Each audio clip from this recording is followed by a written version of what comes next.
let's touch upon Man City and Liverpool for this.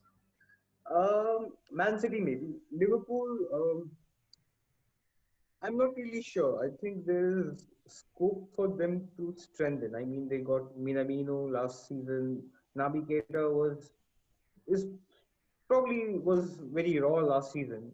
Has one whole year of Premier League experience under his belt now.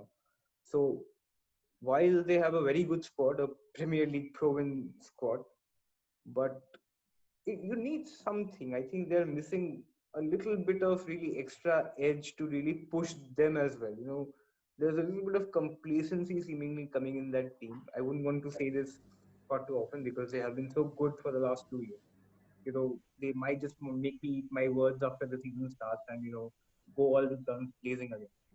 But I feel after the last Champions League campaign that we saw, they need one more goal scorer up front who can add a bit more edge. Because I don't think Origi is the answer. I mean, Yeah. Origi did great for them in the Champions League and other games whenever he has been called on. To be fair to him, he has been excellent whenever he has been called on. But they need something. They need something up front, I feel. Now, interesting case in point for Liverpool, and I would actually talk about this when I'm talking about Liverpool because I think it makes sense. This season is going to be extremely chaotic. Like I think there are about two matches per week, almost every week, and it's that is why a lot of Premier League clubs, including Chelsea, wanted the five-player rule to be continued, the five substitute rule to be continued this year as well. Now, when you talk about the bench for Liverpool, who do they have to replace the front three? Like you talked about the striker Roberto Firmino versus Divock Origi, and Origi might be moving on. For Salah and Mane, there is Xherdan Shaqiri, and he's just not good enough. And there are the new boys who come in, like there's Ryan Brewster. Oh, I think Ryan Brewster is Yeah. joined Swansea on loan. But there are the new boys, and I don't think there really is a like an established name there, which is why they were looking for Timo Werner, which they haven't been able to buy. And speaking of the midfield, like will they buy Thiago? I don't know. Thiago just announced yesterday that he does not want to leave Bayern Munich anymore. They are on the cusp of losing Wijnaldum to Barcelona. So that, that poses a worry for them. Naby Keita, I think the Premier League has not seen the best of Naby Keita yet. But if you remember the last game against Chelsea, he Yeah. scored a brilliant goal and he actually had a very good match that one. So this Yeah. might be his season. But they don't really have the people to back their first team up. Like they lost, Lovren this season, and they haven't brought a defender yet. Their first team is like among the best in the world. No doubts about that. No second thoughts about that. But do they have the depth to actually keep up the the title race like they did the past 2 years? And like to be fair to them, past 2 years of the title race must have taken out a lot of them, a lot from them. So, Yeah. do they have it in them to pose a successful defense? Yet to be seen. But I think it's difficult to see Liverpool again winning the league because things aren't looking too rosy for them, to be honest. Strange thing to say after they have won the Champions League and the league in consecutive years. But yeah, I get what you're saying.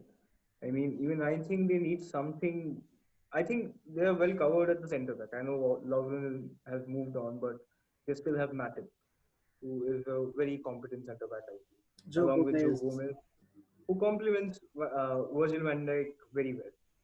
So I'm not really sure whether they're really underpacked in terms of the back. But yeah, the front three, if you see the number of games coming up with the Champions League, the Premier League, the League Cup, you do need some variety up front to, really keep the goals coming. I mean, this season they are the champions. So every team would want to do even better against them, which wasn't the case last year. Last year they were the challengers. This year they come to every ground as the champions. So every team has that added impetus to really, play hard against them. So yeah, it will be difficult, but it's a really talented Liverpool team. I have mean, they have been deserving champions last year. So yeah, I think they'll be near and near about. Whether they can defend the Premier League, that's Yeah, up to I of course I expect them to be in top three, top two, like being very optimistic, but top three obviously. I don't think beyond that.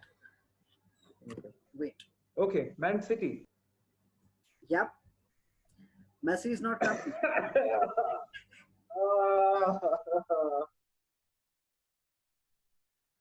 Stop karo, stop karo. Okay,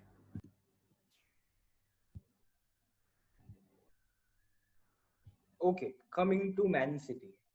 So Messi is not coming. yay! We know that. We know that much. Yeah. So Messi is not coming. But So Koulibaly that's is. in a way good and bad. I actually wanted to see Messi in the Premier League. It would have been great fun, Yeah, even for Man City. I mean, yes. it must have been great joy to see one of the greats play in the league, and we could have finally got the answer: can he do it on a cold, rainy night at Stoke? Maybe we finally could have had an answer in one I of those don't I league don't games. I don't think so because Stoke is in the championship. But anyway, Well, you have the FA Cup and you have the ah League yes, Cup. You never know. You know, fate plays its part in strange ways. So, you know. But on a serious note, they have got Ferran Torres from Valencia. They have Nathan Ake from Bournemouth. What do you think of Nathan Ake?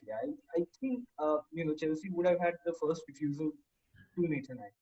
they I did. don't think They they did, wanted to but they take did up not that option. exercise it. Yeah, they did not exercise that option, and he went to Man City. What do you think of Nathan Lee? Do you think we should have made a bid? Is he really better than any of the defenders we already have? We like you're talking about Chelsea here. Yeah.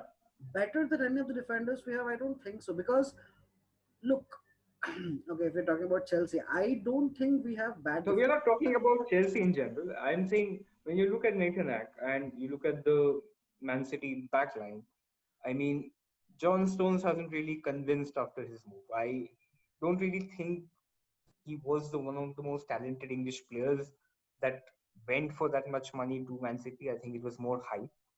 I like Laporte. Laporte has been excellent. And quite frankly, the best partner he has had has been Fernandinho in the last season.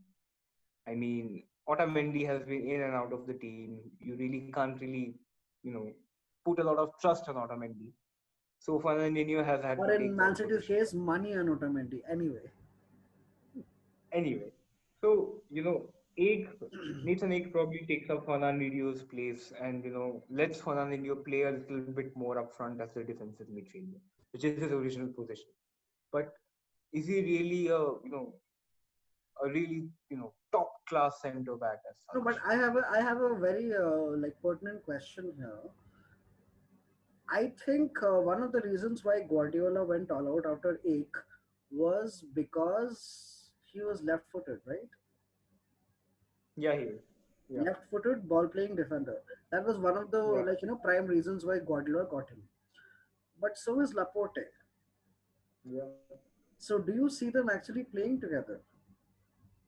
See, quite honestly, I don't think that left foot, right foot issue is that big. I mean, you need to be a quality defender. It doesn't really matter whether you are right Well, footed or it's a, left it's a footed. pain for Guardiola. Vidic, Vidic and Ferdinand were both primarily right footed, right? Yes. Even Carvalho and Terry, although Terry was But excellent with his left foot as well. but and very interesting point you actually brought up about defenders of the yesteryears and defenders now. I think the judging criteria for defenders these days are very different from what it was with the pairs that you were talking about, the Rio Ferdinand Yeah, I and mean, Nemanja Vidic. currently it's all about ball playing capabilities than Exactly, actually because defending. playing out from the back is a very recent phenomena.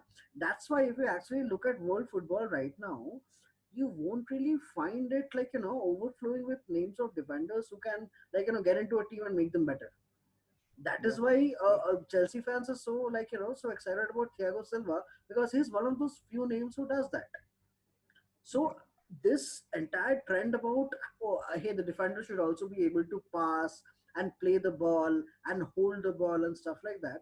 They were not requirements for the Ferdinand, Vidic, Terry, Carvalho eras. But to be fair, these guys were very good ball players as well. I mean, quite frankly, Ferdinand, John Terry, their distribution is very underrated. They could ping a 40-yard ball out of nowhere, left foot, right foot. They would just keep finding those players. Yeah, but that was And because they were so good defensively, I think that aspect of the game always went a little, under the bridge as such. but But that was always a plus. I mean, now you want that. yeah, Now you're looking for that when you're buying a player. I would yeah, like I was myself a defender and a defensive minded player. So I would like my defenders to be like first of all be able to defend well. That was the problem they faced with Stones, right? He's a good ball yeah, player, but he commits costly mistakes in defense, which basically means he's not a good defender. yeah. So, but again, football has become this, and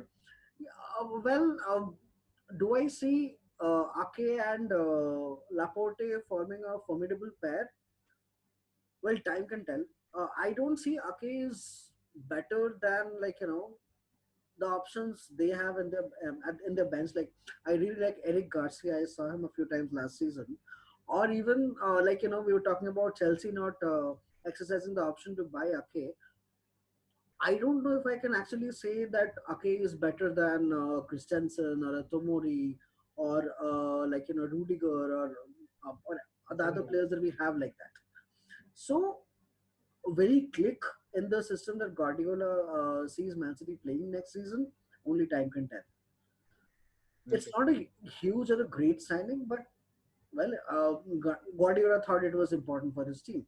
So let's It's see a how safe he. signing, if I may say so. I mean, he's Premier League proven. He can do a job for them. But will he, take that one step further and truly lift his game like Virgil van Dijk did when he went to Liverpool? I mean, he was always good in Southampton, but he just upped the ante as soon as he went to Liverpool. So, Ek might pull off something similar, and you suddenly see this absolutely beast of a defender coming out of Man City. That again, Chelsea go, oh my god, again we left another good one. We You had a know, buyback clause. yeah, that will be far worse. At least in the previous ones there was no buyback clause. This one we had a buyback clause and we decided not to use it. So yeah, something to prove there.